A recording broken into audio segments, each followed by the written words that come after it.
सुरेश के दो बेटे थे, भीरू और धीरू।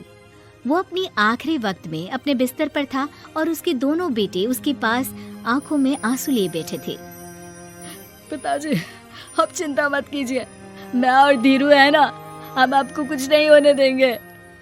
हाँ पिताजी, आप बस आराम कीजिए, डॉक्टर अभी आता ही होगा।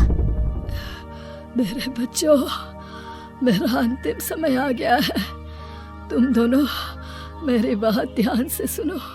मैंने वकील से कहकर अपनी जायदाद तुम दोनों में आधी आधी बांट दी है। मेरे जाने के बाद तुम दोनों मिलकर रहना, एक दूसरे के सुख दुख में साथ देना। तुम्हारी माँ की भी यही इच्छा थी। जी पिताजी, आप जैसा कहेंगे हम वैसा ही करेंगे। जी पिताजी, आप जैसा कहेंगे हम वैसा ही करेंगे। और सुरेश उन्हें छोड़कर चला जाता है। अरे धीरू भाई, मैं तुझसे कहना चाहता था कि मुझे व्यापार बढ़ाने के लिए कुछ रुपयों की जरूरत है। अब पिताजी के जाने के बाद हम दोनों ही एक दूसरे का सहारा है। पिता के जाने के कुछ दिनों के बाद दोनों भाइयों की जिंदगी धीरे धीरे सामान्य हो जाती है। दोनों भाई अब अपना अपना व्यापार संभाल लेते हैं। दोनों एक ही घर में तो रहते हैं, लेकिन अब उनके रिश्ते में पहले जैसी बात नहीं रहती। भीरू शुरू से ही लालची था, इसलिए सुरेश ने पहले ही उन दोनों में प्रॉपर्टी का हिस्सा बांटकर लड़ाई की गुंजाइश खत्म कर दी थी। लेकिन पिताजी के जाने के बाद भीरू का लालच बढ़ने लगा। हाँ भैया, आप बताइए कि मैं आपकी किस तरह से मदद कर सकता हूँ। मुझसे जो बन पड़ेगा मैं करूँगा। अच्छा तो भाई, तू ना मुझे अपनी गाय दे दे। वैसे भी तू पढ़ा लिखा मॉडर्न लड़का है, भला तू गाय का करेगा क्या? लेकिन इससे मेरी ना बहुत मदद हो जाएगी। ठीक है भैया, आखिर भाई ही तो भाई के काम आता है। आप ले लीजिए मेरी गाय और उसे बेचकर आप उन रुपयों को अपने व्यापार में लगा लेना। बस फिर क्या था। भीरू अपने लालच की वजह से आए दिन धीरू से किसी न किसी बहाने पैसे या कीमती सामान ऐंठता रहता और बेचारा सीधा सादा धीरू उसकी मदद कर दिया करता। इसी तरह 2 साल बीत जाते हैं और दोनों भाई शादी कर लेते हैं। शादी होने के साथ ही अपनी बीवी के कहने पर भीरू अपना हिस्सा अलग कर लेता है। अब दोनों भाई अलग अलग रहने लगते हैं। अरे साधना, ये देखो, मैंने आज ही एक बड़ी डील साइन की है। ये शहर का सबसे बड़ी फैक्ट्री का मालिक है। इसके साथ व्यापार करके मेरे व्यापार में दिन दुनी रात चौगुनी तरक्की होगी। लेकिन इसकी बस एक ही शर्त है, अगर इसे हर हफ्ते सामान की पेमेंट नहीं दूंगा तो मुझे इसे जुर्माने के तौर पर बहुत बड़ी रकम देनी होगी। ये तो बड़ी ही चिंता की बात लगती है जी। अरे चिंता कैसी, मैंने पहले ही हिसाब लगा लिया है। मैं इसे हर हफ्ते पेमेंट भी दूंगा और एडवांस पे ऑर्डर भी, तो फिर चिंता काहे की। पास से गुजर रहा भीरू उन दोनों की सारी बातें सुन लेता है और फिर, अरे राधा, सुनती हो? उस धीरू ने आज एक बहुत बड़ी डील साइन की है। ये सुनकर ना मुझे बहुत बुरा लग रहा है। भीरू उसे सारी बात बताता है। तो ऐसे हाथ पे हाथ रख के गुस्सा करने से क्या होने वाला है? आप तो उस डील की कमजोर कड़ी जानते ही हैं, तो मारिए हथौड़ा। अगले दिन धीरू के घर में चोरी होती है और उसमें उसके वो रुपए भी चले जाते हैं जो धीरू डील के मुताबिक क्लाइंट को देने वाला था। फिर शर्त के हिसाब से धीरू को जुर्माने की रकम देने के लिए अपना घर गिरवी रखना पड़ता है और उसका व्यापार भी बंद हो जाता है। सुनिए जी, आप दिल छोटा मत कीजिए। आप कोई ऐसा बिजनेस कीजिए जिसे आप जल्दी से जमा सके और कम पैसों से भी शुरू कर सके। आप फल सब्जियों का व्यापार शुरू कीजिए। तुम ठीक कहती हो, मैं कल से ही मंडी जाकर सब जानकारी लेकर आता हूँ। उधर भीरू और राधा धीरू की बर्बादी की खुशियां मनाने में लग जाते हैं और इधर धीरू खूब मेहनत करके फिर से अपनी आर्थिक हालात पटरी पर ले आता है। लेकिन फिर एक दिन, अजी सुनती हो, तुम यहाँ पर उसके बर्बाद होने की गलतफहमी में खुश हुए जा रहे थे और तुम्हारे भाई का फल सब्जियों का व्यापार बड़ा अच्छा चल निकला है। मैं अभी बाजार में उसकी दुकान देख कर आ रही हूँ। अरे भीड़ लगी हुई थी वहाँ तो फिर जल्दी से अपने खुराफाती दिमाग से कोई आइडिया निकालो इस मुसीबत का। आइडिया तो बहुत अच्छा है मेरे दिमाग में। अपने भाई से कह के इसके गोदाम में चूहे डलवा दूंगी, फिर देखना नजारा। राधा की चालाकी से धीरू का ये काम भी ठप हो जाता है। अब धीरू और उसकी पत्नी के लिए उधार पर जीने के अलावा कुछ नहीं बचा था। बेचारा ईमानदार धीरू अपने भाई भाभी की चालाकी की वजह से बहुत बुरे दिन काट रहा था। मैं तो बिल्कुल बर्बाद हो गया साधना। पिताजी का दिया हुआ अच्छा खासा बिजनेस संभाल रहा था, लेकिन मेरी किस्मत ने मुझे यहाँ लाकर खड़ा कर दिया। अब तो खाने के भी लाले पड़ रहे हैं। कोई नौकरी भी इतनी आसानी से नहीं मिल रही। मुझे माफ कर दो, मेरे साथ रहकर तुम्हें भी ये दिन देखने पड़ रहे हैं। देखिए जी, आप दिल छोटा मत कीजिए। भगवान कोई ना कोई रास्ता जरूर खोल देगा हमारे लिए। और मेरे दिमाग में तो एक अच्छा आइडिया आ भी गया। मैं बचपन से ही अपनी दादी, नानी और माँ को एक खास तरह का अचार बनाती देखती आई हूँ। वो अचार जितना टेस्टी होता है उतना ही उसे बनाना मुश्किल भी, लेकिन एक बार बन जाने पर वो जल्दी खराब भी नहीं होता जी। वो अचार सिर्फ हमारे ही गांव में बनता था, जिसे खरीदने के लिए दूर दूर से लोग आते थे। मैं सोचती हूँ वही अचार बनाने का काम हम शुरू करें तो। मैं बनाया करूँगी और आप उसे मार्केट में बेच आया करना। साधना, तुम्हारी बातों से मेरे मन में उम्मीद जाग उठी है, लेकिन ये सब काम शुरू करने के लिए रुपए कहाँ से आएंगे? ए जी, मेरी ये कंगन किस दिन काम आएंगी? आप इन्हें गिरवी रखवा लो और जब पैसे आ जाए तो इन्हें छुड़वा लेना। साधना बाजार जाकर अचार बनाने का सामान लेकर आती है। फिर घर आकर सारे खिड़की दरवाजे बंद करके अचार बनाती है और धीरू उस अचार को पैक करने में साधना की मदद करता है और अगले दिन बाजार में बेच भी आता है। शुरू में सिर्फ 10 बोतल अचार ही बन पाता है, लेकिन उसे बेचकर हुए मुनाफे से अचार की बोतलें 10 से 50 और फिर 1000 और 10,000 हो जाती है।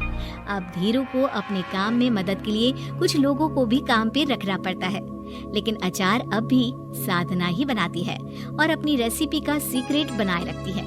अब देखते ही देखते धीरू साधना ब्रांड अचार आसपास के कई शहरों में मशहूर हो जाता है और धीरू के दिन एक बार फिर बदलते हैं। धीरू के पास अब भीरू से दुगना बड़ा घर, गाड़ी, धन, अचार की कई फैक्ट्रीज और नौकर चाकर होते हैं। धीरू की इतनी तरक्की देखकर भीरू और राधा बुरी तरह से जल भुन जाते हैं, लेकिन अब उनके खिलाफ उनकी कोई चाल कामयाब नहीं होती। सुनिए जी, मैं ना कहती थी कि आप हिम्मत रखिए, एक दिन भगवान हमारे रास्ते जरूर खोल देगा। और देखिए जी, आज हम कहां से कहां आ गए। ये सब तुम्हारे फौलाद जैसे मजबूत मन की वजह से हो पाया है साधना, वरना एक समय मैं तो हिम्मत ही हार चुका था। तुमने न सिर्फ मेरा हौसला बढ़ाया बल्कि बिजनेस में मेरा साथ भी दिया। जहाँ एक तरफ धीरू और साधना अपनी मेहनत और हौसले से बहुत तरक्की कर चुके थे, वहीं दूसरी तरफ धीरू और राधा के लालच और धोखेबाजी की वजह से वो इनकम टैक्स वालों की नजरों में आ चुके थे।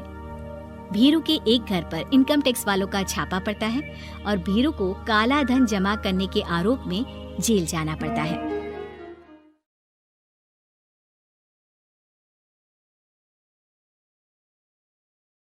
नीता का परिवार उसकी शादी कराना चाहता है, पर नीता को अपने बॉयफ्रेंड से ही शादी करनी होती है, जिसके लिए परिवार तैयार नहीं होता। इन्हीं सब उलझनों के बीच नीता के पापा उसकी मर्जी के खिलाफ राघव और नीता की शादी करा देते हैं। शादी ਤਾਂ ਤੁਸੀਂ ਮੇਰੀ ਕਰਾ ਦਿੱਤਾ, ਹੁਣ ਮੈਂ ਵੀ ਦੇਖਦੀ ਆ ਇਹ परिवार खुश किवें रहंदा है। अपने गुस्से के चलते नीता शादी के अगले ही दिन से परिवार में सबको उल्टे जवाब देना, किसी की कोई बात ना सुनना और अपने मन मुताबिक रहना शुरू कर देती है, जिससे घर में सबको दिक्कत होती है, लेकिन नीता को कोई कुछ नहीं बोलता। एक दिन सास नीता के पास आती है। बहू, की गल, तुसी किवें नाल या किसी गल से नाराज हो? तुहानू मेरी फिक्र करन दी कोई लोड़ नहीं, मैं ठीक हाँ। ऐसा बोल नीता वहां से चली जाती है, पर सास की बात उसके मन में रह जाती है। शादी के अगले दिन से ही मैं सब दे नाल किन्ना औखा बिहेव किता, फिर भी आप मेरे तो इन्ने प्यार नाल गल किवें कर सकदी आ। मां नू नफरत करनी नहीं आउंदी, ऐस करके वो सोचती आ कि एक ना एक दिन तुहाड़ा गुस्सा भी खत्म हो जाऊगा। यह कदे नहीं हो सकता। इससे पहले राघव कुछ बोलता, नीता का मोबाइल बजने लगता है। जिस पर राघव वहां से चला जाता है और नीता फोन पर बात करने लगती है। जिसके बाद अगले दिन से नीता की जैसे ही आत्मा बदल गई हो, वो बिना किसी के बोले घर के सारे काम कर देती है। उसकी ऐसी काया पलट देख राघव और उसकी माँ हैरान रह जाते हैं। बहू, तबियत शबियत ठीक सी? तबियत छड्डो मां, मैनू लगदा इसदा दिमाग हिल गया। तुसी दोनों की गल करी जांदे हो? मैं ठीक आ ते मेरा दिमाग भी। बस आज रियलाइज हो गया कि मैं अपने गुस्से विच कितना प्यारा परिवार ठुकरा रही सी। नीता की बात सुनकर सब बहुत खुश होते हैं और अब नीता सास की सेवा से लेकर पति की हर बात मानने लगती है, जिसकी वजह से कुछ ही समय में घर की सारी भाग दौड़ उसके हाथों में आ जाती है। उसी के साथ सास और राघव भी हर काम के लिए नीता पर ही डिपेंड हो जाते हैं। नीता, मेरा लैपटॉप किथे आ? बहू, मेरी दवाइयाँ। अब नीता अच्छी पत्नी और सर्वगुण संपन्न बहू बन गई होती है और इसी तरह विश्वास जीतते हुए एक दिन तिजोरी की चाबियां भी उसके हाथ में आ जाती है। ऐ हुई ना गल, हुन आएगा जिंदगी विच स्वाद। तिजोरी की चाबियां हाथ में आते ही नीता एक रात सास और पति के सोते ही सारे गहने और कैश लेकर घर छोड़ अपने बॉयफ्रेंड के पास चली जाती है। रवि, मैं आ गई, अब सानू कोई अलग नहीं कर सकता। ते वेख, मैं सारी ज्वेलरी ते कैश भी साथ ले आई। नीता की ये बात सुनकर रवि खुश हो जाता है और वो दोनों साथ रहने लगते हैं, जिसमें नीता पूरा समय काम करती है तो रवि उसके लाए पैसों पर ऐश करता रहता है। मैं तेरे तो प्यार कर दिया, ता करके ससुराल छड़ाई, और एक तू आ जो पैसों दे आगे कुछ भी नहीं देखदा। ओ महारानी, अपने काम तो काम रख, मेरे ते जुबान लड़ान दी जरूरत नहीं, वरना इस घर तो बाहर कर देना है। ऐ मेरा घरा, तेरा ससुराल नहीं, जीवे मन किया रहली, इथे रहन लाई, हाथ चला जुबान नहीं। रवि की बातें सुन नीता के सिर पर जैसे आसमान ही टूट जाता है। एक तेरे करके मैंने अपने मां पियो नाल उस भले चंगे ससुराल नु भी धोखा दिता, ते तू छड्ड परे, मेरी ही गलतियां।